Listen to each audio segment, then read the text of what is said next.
Hey there Wargamers, Jstncloud here with another video in my Tactical Tuesday series. With this video I'm going to be continuing on with previous discussions and essentially elaborating more on the Tau units, and if you are a new player, how to get into Tau and what to purchase. If you are a veteran player, you may have some ideas, but you may find this video series insightful in some way. So, this week I'm going to be talking about the fast attack options for the Tau. The first thing I'd like to talk about is the fact there are no Vespid on the table in front of you, or in front of me, and there are no Piranhas, and there are no actual flyers. The Razor Shark Strike Fighter and Sun Shark Bomber. Now, I don't have any Vespid, obviously, or Piranhas. I do have a flyer in the background back here. See that? That's my proxy. However, the Piranhas and the Vespid I would like to talk about first and get them out of the way, since there's nothing visually to talk or to show as an aid. So, Vespid, if you are a new player or new to Tau, I'm not a big fan of them. They don't really fill a very good role in the codex, and even though they have, some nice special rules, and I guess they can get some kind of weapon they have. I guess it's their neutron blaster, I guess, is reasonably well, but they're kind of outshined and outclassed by the hazard suits in the book, in my opinion. Now granted, they've got, some features the hazard suits may not have, but the weapon options on the hazard suits give them so much more versatility, and the fact that the crisis suits, wow, totally got messed up. The fact that the crisis suits have more than one wound really makes them a little bit better, in my opinion, than the Vespid. I don't think I'm the only Tau player who doesn't use them or doesn't think that they are as useful as other models. Now, Piranhas, the fact that I do not own them should not in any way be a deterrent for you guys who are watching this and may be interested in getting into Tau, because I think that they have a place. I just don't own them. I'll get into another reason why I don't own them in just a moment, but to cover them, basically a light vehicle, kind of fulfill similar roles to, what do they call it? The Land Speeder for Space Marines. The Piranha is basically the Tau equivalent with different weapon options, and the fact that it could buy vehicle upgrades and is a skimmer. So long as it moves, it gets automatic jink, 5-up cover save, and if you give it the disruption pods, 4-up cover save. That little annoying vehicle cruising around with 4-up cover save. That's pretty reasonable, and it's a bit of a nuisance. And if you have to fly it out, 3-up cover save. So that's pretty comparable. And not to mention, if in the event there happens to be night fighting on, it gets a little bit even more goofy for it. It can have up to 5 Piranhas total for one fast attack choice, which is really nice. And they can have seeker missiles, they can have burst cannons, or fusion blasters. And obviously the vehicle upgrades. I think that they're reasonable. They perform a similar role, just like most of the stuff in the Tau. They're really good at chewing up infantry. The fact that you can pop a fusion blaster on there and seeker missiles gives you some options for taking out armor. Fusion blaster, reasonable for taking out land raiders. The problem with 6 that is you don't see a lot of armor on the field, so you might not want to, if you're considering the Piranhas, you might not want to overload with lots of fusions. You may have 1 or 2 if you had a squadron of 5, and the rest burst cannons. So you have a couple options for, high armor value vehicles and low armor save troops with the fusions, and then the burst for chewing up everything else. I think they're a reasonable choice. Point cost on them is not too ridiculous. However, the main problem with the fast attack slot, as we can see right down here, are the Pathfinders. They're basically right at an auto-include for the Tau. They're essentially they synergize the rest of the army with the rest of the army so well that they're basically an auto-include. You really can't not have them. You can, but for everything that they do for your army, it's just not efficient to not bring them. So, with that being said, that is why I don't have a whole lot of fast attack options in my army, because I'm going to field, once I get my other unit painted, minimum probably 2 Pathfinder units, and for the marker lights, and that leaves 1 fast attack slot unless you're playing enough points to do double force org. So my fast attack choice for my one remaining one's a little bit, it's a hard decision. So I don't own piranhas because I don't have a lot of options for my army with being the Pathfinders. With all that being said, these bad boys are awesome. I've talked about them before, different context, but same material. The fact that they can mark units and remove their cover saves, or up the ballistic skill of a unit firing in, basically can pay for them themselves. However, I feel like these right here are overlooked quite a bit. The AP on them is not amazing. However, they can overload with the, I believe those are ion rifles? 10 points each, not bad. They can overload them and fire a Strength 8 small blast. Granted, they have to take a Gets Hot roll, but Strength 8 blast. You know, I think the AP on it's only 4, but still, Strength 8 blast. Reasonable for punching, lower armor vehicles, and great for just causing mass wounds, or shooting at anything but a Space Marine or a Terminator and, going through armor. Pretty nice. And the fact that you can field 7 Pathfinders with marker lights, 3 of these with the ion rifles, and it clocks in at like 140 points. And if you don't bring the rifles, it's like 110 for a 10-man squad. But I like the rifles because it gives you some versatility and makes it to where your Pathfinders can actually do some damage if you need them to. I think that they are, I don't want to say they're underutilized because they're definitely not. I don't want to say they're overutilized because I just don't think you can overutilize something that synergizes so well. But if you are a new player and you are looking for purchases for Tau, I would definitely look into at least 1 box of Pathfinders, because you can split the box and have 2 5-man units. As you go up in points, you might want to grab a second box and have 2 10-man units. At bare minimum, if you're running 2 squads and you have the models, 2 7-man squads is the most efficient, if not fielding the 10. The reason for this is they have a ballistic skill of 3, so they're hitting on 4s. If you're fielding a squad of 7, you're going to statistically get 3.5 marker lights. You need a minimum of 2 to take away a cover save. So knowing that statistically you should get between 3 and 4, you know with some, I don't want to say certainty, but some comfort that you should be able to take a cover save away from a unit every turn, and will be able to at least buff the ballistic skill going in. Now, you could botch the rolls, but that's just the statistics behind it. So having 2 7-man units that both do that, you have the ability to take away a cover save potentially from 2 units and up the ballistic skill of units firing at those 2 targets. So they synergize really well. They're awesome. You get a lot of bang for your buck, and that is basically an auto-include for Tau. So if you're new, consider getting the Pathfinders. Now, over here on the right, we've got one of my hazard suits. Austin just snapped some photos and put these up on Brush for Hire for me. These are Forge World. If you are a veteran player, you probably are more familiar with Forge World models. If you are not, these are pretty cool. Some players aren't cool with them. Some players are.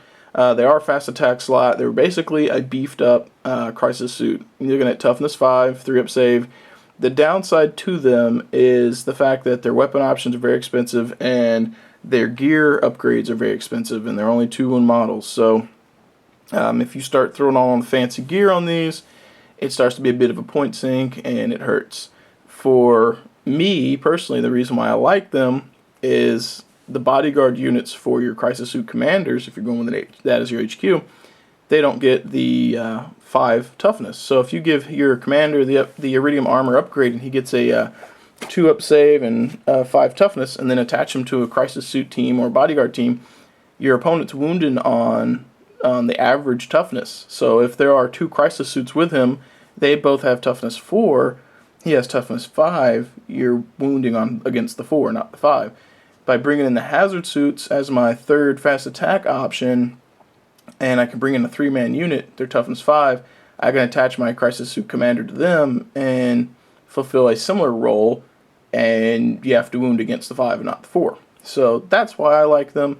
I don't necessarily think they're OP. Some of the weapon options can be, but you pay the points for them, and when they fall, they fall. Like, this variant here is rocking the phased ion guns. Me, personally, I kind of proxy them as the submunition rifles because they don't have a reasonable way to get those from Forge World. You'd have to buy a HQ, and he only comes with 1, and this and the other. when you put two submunition rifles on the guy and give him feel no pain, that one model's coming in at 140 points. So let's put this in perspective. That guy running with the submunition rifles and feel no pain stimulant injectors cost as much as 10 of those with 3 ion guns. He has 2 wounds. He only has a 3-up armor save and feel no pain. It's brutal. How many points it takes to make him awesome. Standard variant with burst cannons, as you guys may see on Forge World, is the most efficient use of your points with the hazard suit, if you're going to go with them. It's probably more towards the veteran player, not so much the player getting new to Tau, but as I've talked about in a previous video, when you're getting into an army, it's kind of nice to know what other options are out there from like Forge World or sites with conversion bits, because you want to know how you're going to spice up your army and get the cool shinies. And this is, a case in point. Now, finally, for the fast attack review, this is probably going to shake a bit when I do that. Yep, there we go. We've got a Barracuda. This is my proxy for the Razor Shark Strike Fighter and the Sun Shark Bomber. I didn't like the Games Workshop aesthetic on theirs, so that's why I got this, in addition to the Forge World rules. Let me scoot my Pathfinders out of the way, and I will put this down flat so you guys can see it. And I'll move the camera as well. Alright.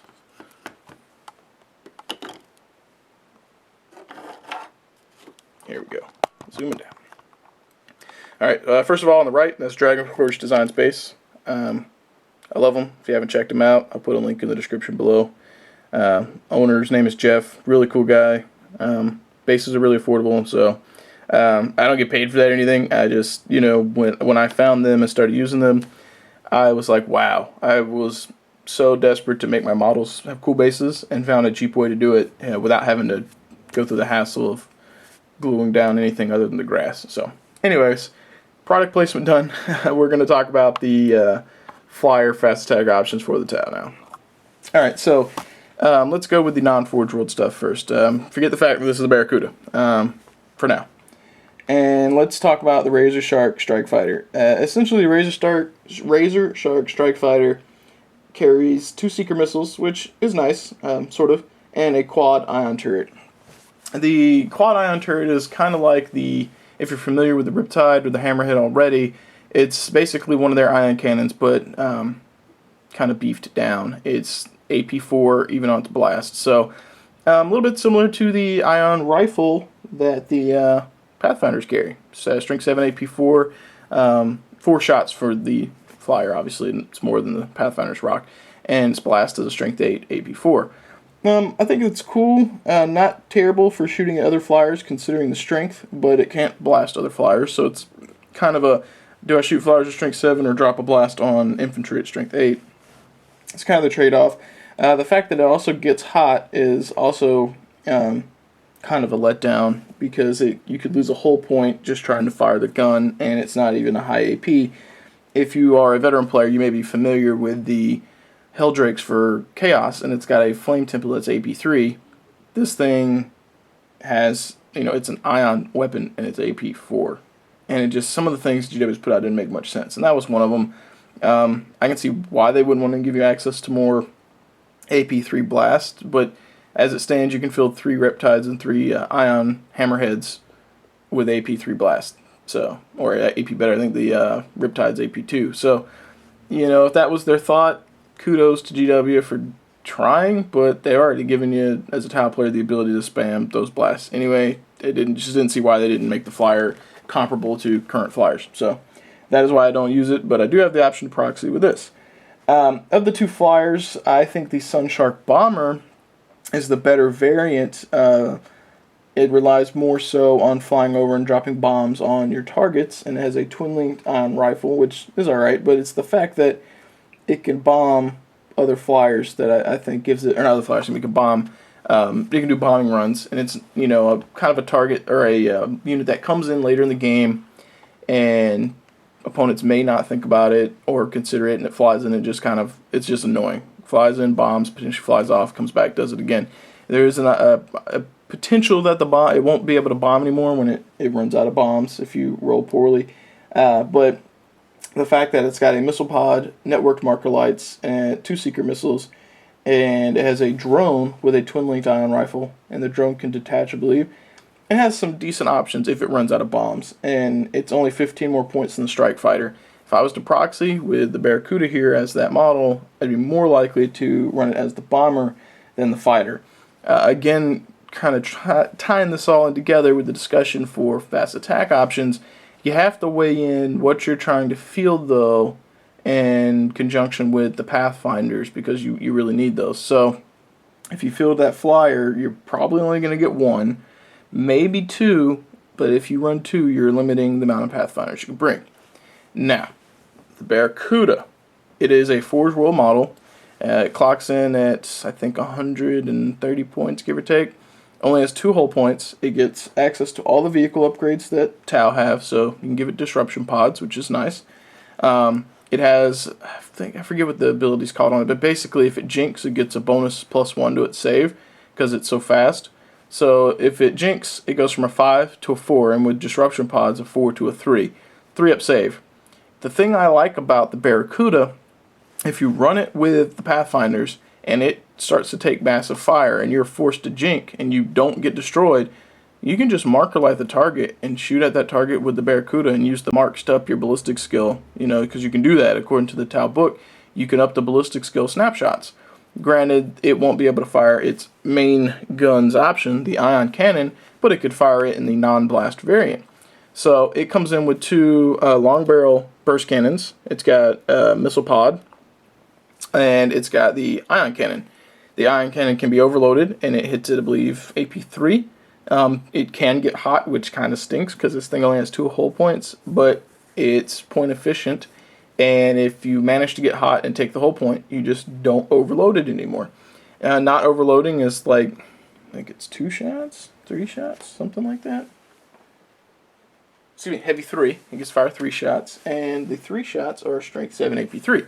So you can kind of see why I like this one over the Razor Shark Strike Fighter, because its cannon is better. Granted, it's slightly more fragile.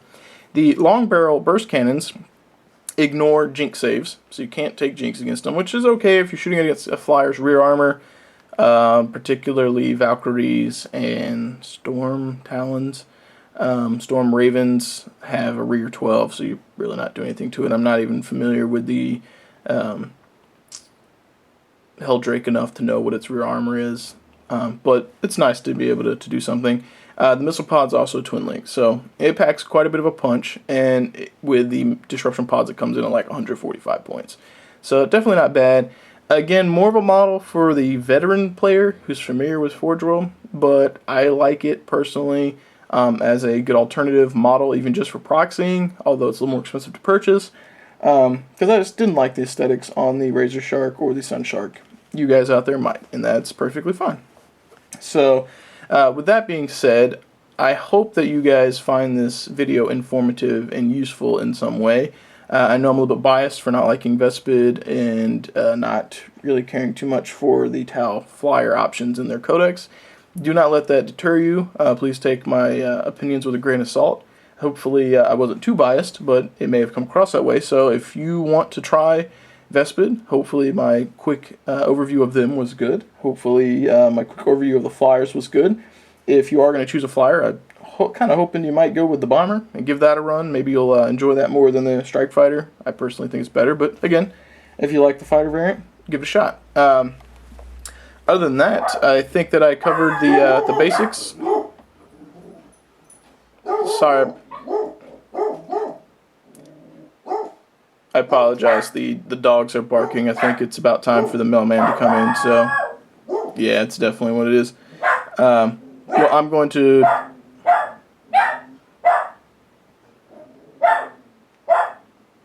try and wrap this up. Hopefully you guys can hear me.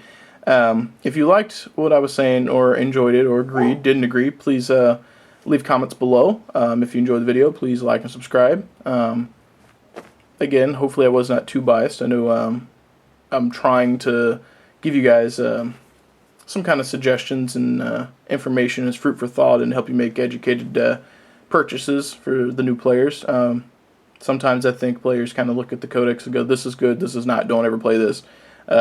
Hopefully I didn't come across quite as harsh as that. So anyways, I hope you guys enjoyed, and again, I really do apologize about the dogs. I didn't close the door to the room that I'm currently in right now because I didn't expect the dogs to get loud, but apparently the mailman decided to bang on the door and the dogs freaked out. So anyways, as always, hope you enjoyed and happy wargaming.